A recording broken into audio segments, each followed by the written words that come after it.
All right, joining me now, former mayor of New York, former presidential candidate, and current congressional candidate, Bill de Blasio. Mayor de Blasio, great to have you back on. It is good to be back with you, Cenk. Reminding your audience, you were one of the first people to ever recognize in 2013 that little old me was going to win the mayor's race. You called it, baby. Thank you, I appreciate it. And that's because you were running a really strong and progressive campaign.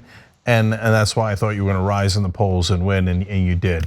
So, and here we are again now. So now you're running in the 10th district in New York. There was massive redistricting in New York, created this maelstrom of political machinations, and now there's a ton of people in that race. So, including some progressives, some real progressives. So.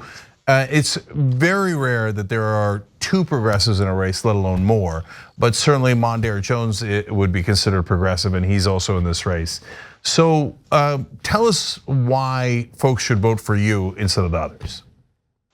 First of all, I love the phrase "maelstrom of machinations." It's this district was just the strangest thing between redistricting, court cases, everything, and suddenly there's a brand new congressional district no one's ever seen before in Brooklyn and Manhattan. So you're kind of right the way it happened. But look, my view is this. I ran for mayor on a thoroughly progressive platform, and then we went and did it. And this is the crux of my argument, that progressives can actually get something done. We are not just about pushing the spectrum, which we should do, or fighting noble battles in an impossible Congress, but actually getting things done. So we did, and we created universal free pre-K and 3K for all here in New York City. Paid sick days, $15 minimum wage, rent freezes for rent-regulated tenants. We did that multiple times. There are so many pieces of the agenda that we brought to life.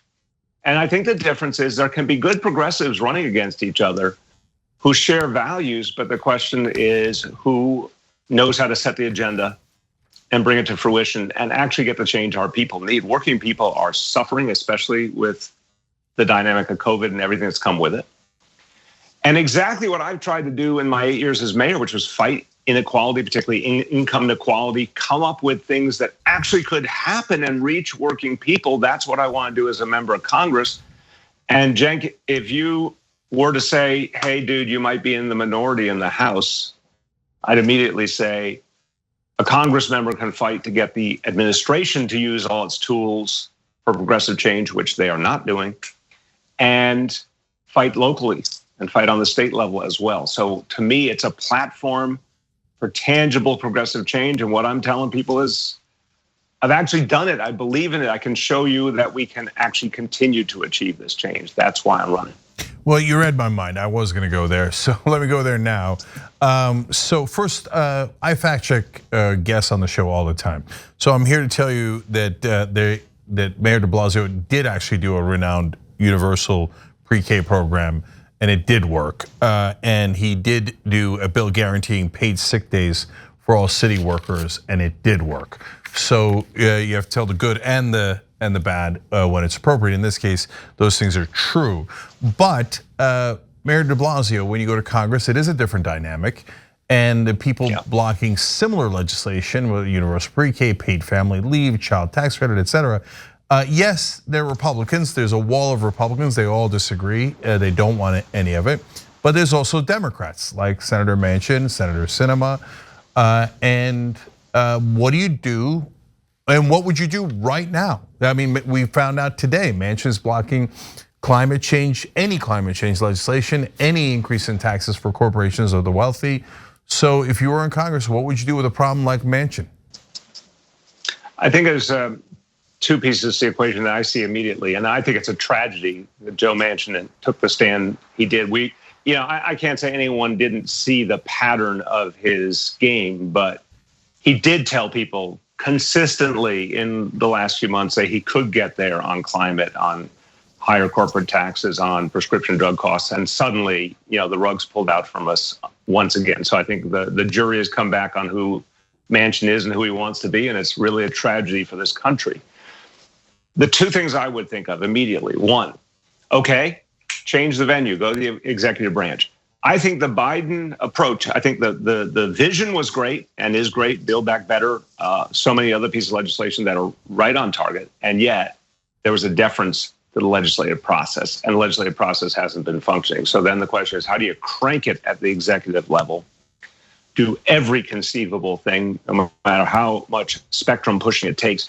And I don't think to date, Democrats and progressives have done a good enough job putting pressure on the Biden administration to use every tool, every weapon, just go for it, because it's clear. And this last thing from Manchin just proves it. Legislating, tragically, is not working except for in a very few areas. Go full on with executive power. The second point is to try and change the dynamics of what's possible. $15 minimum wage, we all remember when people used to dismiss that. A bunch of us fought for it all over the country, made it a mainstream issue. Pre-K for all that I did, I had to get that by a Republican state Senate and a quasi-Republican Democratic governor called Andrew Cuomo, who both tried to stop it. We had built so much popular support for it, they couldn't. I think if you know there's states where there's a senator in the way, you got to go and organize in those states and work with local forces, local progressive forces to raise the heat. And that doesn't always mean primarying some, because primarying a lot of times is not going to get you anywhere, but it does mean forcing their hand from underneath in every way we can. And I guess one third thing that makes a lot of sense, when you're stymied at the federal level, go to the state and local level. New York is a relatively progressive state, but we're really backwards still on a bunch of issues. We still haven't gone far enough on taxing the wealthy and corporations, for example. If you can't win the battle in one venue, go to another venue, and that helps to push the spectrum in a bigger way. Okay, well, pressuring Manchin and Biden is music to my ears. I'll be honest about that. I don't think anybody who watches TYT would be surprised by that. By the way, the website's BillDeBlasio.com. Mayor, let's go to another tough question about what happened in Congress. So progressives wanted to couple infrastructure bill with Build Back Better. And they said if corporate Democrats and Republicans wanted the infrastructure bill, Joe Manchin wanted the infrastructure bill, if we decouple it, we won't be able to pass Build Back Better because Joe Manchin isn't going to keep his word. There was a lot of drama around that, and ultimately everyone but 6 congresspeople allowed the decoupling. And it turns out, let's be honest, the 6 were right. Once it was decoupled, Build Back Better was eviscerated and now does not exist. Now you have the benefit of hindsight. You weren't there at the time, right? But and it's not an easy question in politics, because in the New York delegation you got AOC and Jamal Bowman that didn't want to decouple, so they voted no on infrastructure bill. And then you've got people like Mondaire Jones, who's running against you, who was a congressman at the time and is still a congressman for now. And Hakeem Jeffries, also in the New York delegation, that said, no, it's okay to decouple because we got to pass the infrastructure bill. How would you have voted?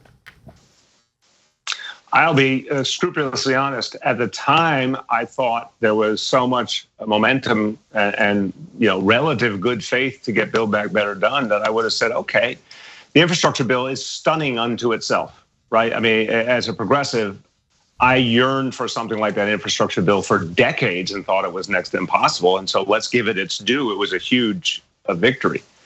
But I thought that Build Back Better would happen in some substantial form. The progressives who said, hey, we're being hoodwinked, unfortunately, especially in the last 24 hours, they've been proven 100% right. And I'm sad.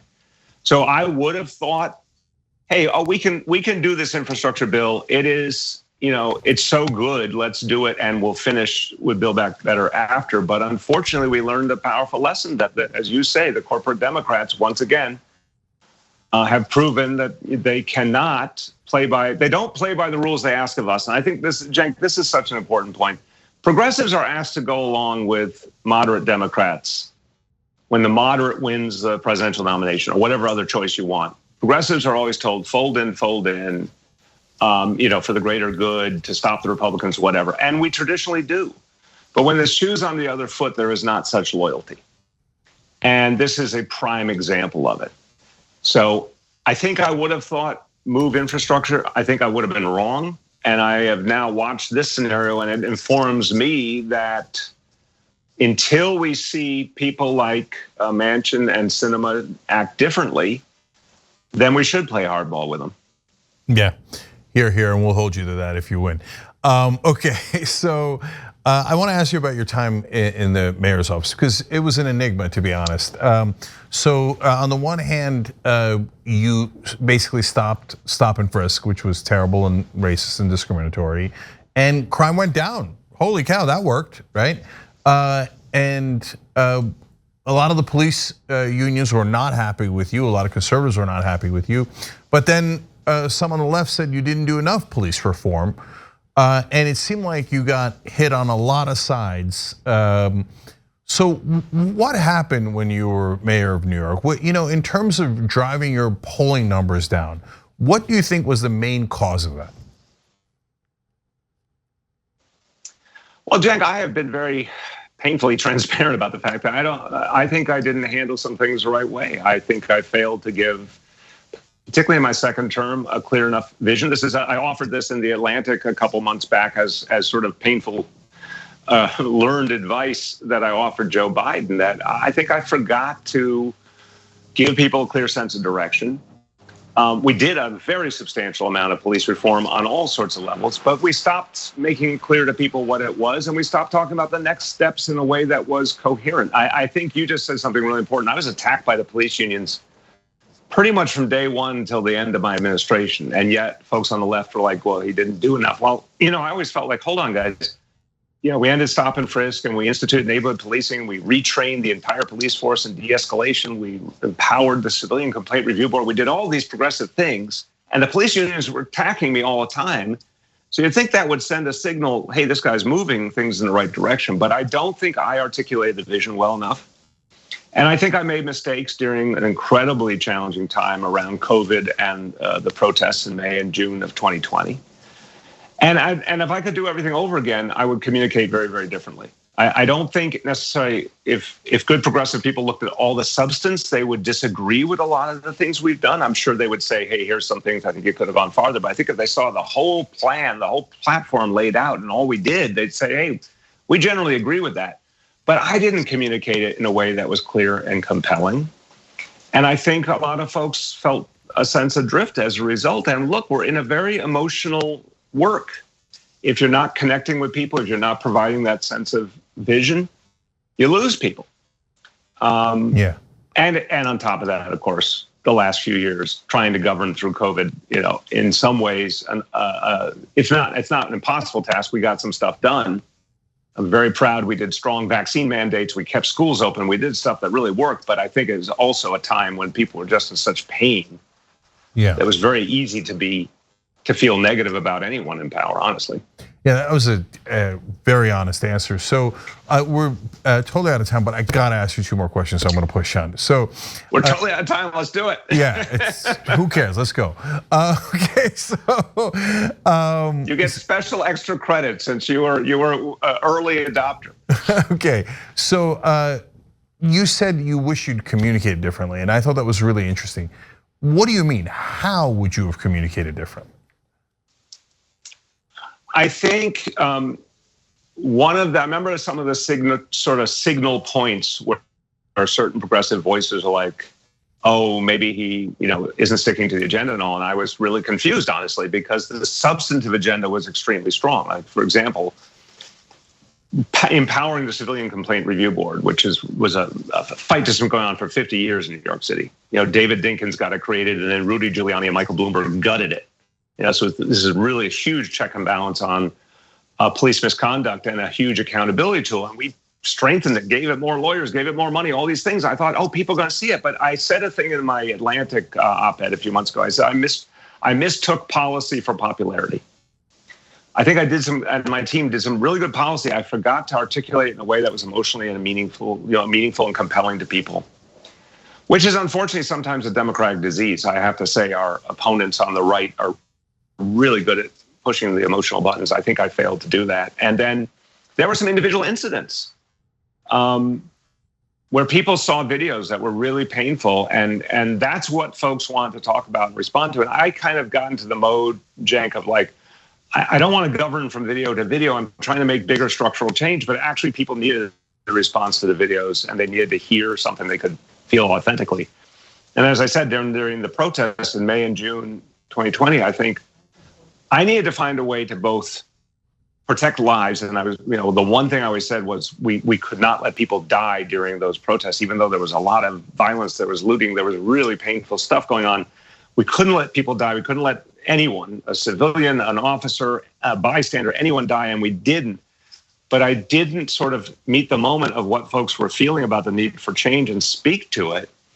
And sometimes I spoke kind of governmentally and clinically in a way that I think Biden does too often. Also, sort of said, here's how we dealt with this situation, and no one died, and we sort of kept peace, and we kept some kind of ability to move forward. But that's not what people wanted to hear. They wanted to hear, here's a pathway to social justice. And I was working on the path, but I don't think I articulated it. And I don't blame anyone who's like, if you're not using a language we can feel, then we're doubting of you. Yeah, that's another startlingly honest answer. All right, and last one is, you, in other interviews, you talked about the bubble that that you're in as an executive, in that case, mayor of New York City. What is that bubble and what does it do to you? It's really a cautionary tale, Cenk.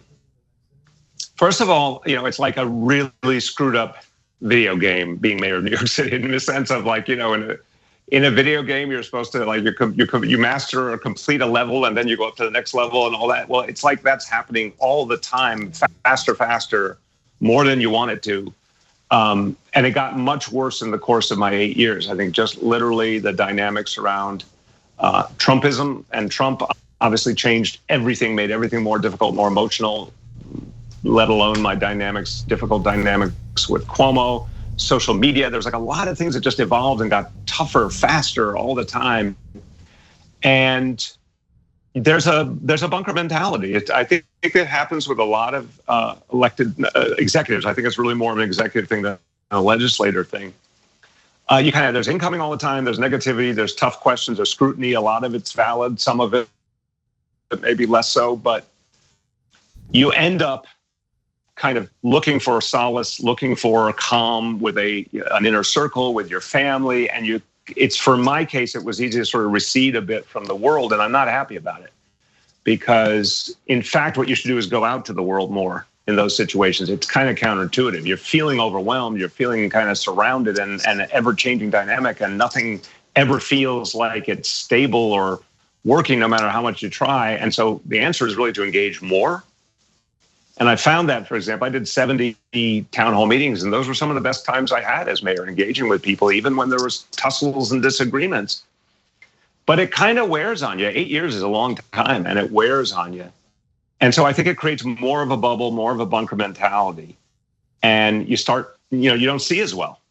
I got very frustrated with the media, but now I look back and I'm like, well, wait a minute, some of that was my own fault, and I would have been much better off just trying to engage, even if I was frustrated, sort of step back, breathe, connect humanly, see what they were trying to do from their perspective. And it just fed on itself. And if I could do it over again, and Cenk, if you find a pathway back in time, like a fissure in time that allows us to go and do it over again, I would approach it very differently. I really would. Yeah. Look, I've got to give you credit on this alone. This is one of the most honest and fair interviews I've done. You're almost too fair. Like mainstream media in New York was terrible to you, and often in like non-objective, completely unfair ways. So, but I really appreciate you looking inward and figuring out what you did right and what you did wrong. And as we explained there's a really healthy record of things that were done right. And now Mayor Bill de Blasio is running in New York's 10th district. The website is BillDeBlasio.com. Mayor, great to have you on. Really appreciate it. Thank you, Cenk. You be well. Thank you, you too. Thanks for watching The Young Turks. Really appreciate it. Another way to show support is through YouTube memberships. You'll get to interact with us more. There's live chat emojis, badges. You've got emojis of me, Anna, John, JR. So those are super fun. But you also get playback of our exclusive member-only shows and specials right after they air. So all of that, all you gotta do is click that join button right underneath the video. Thank you.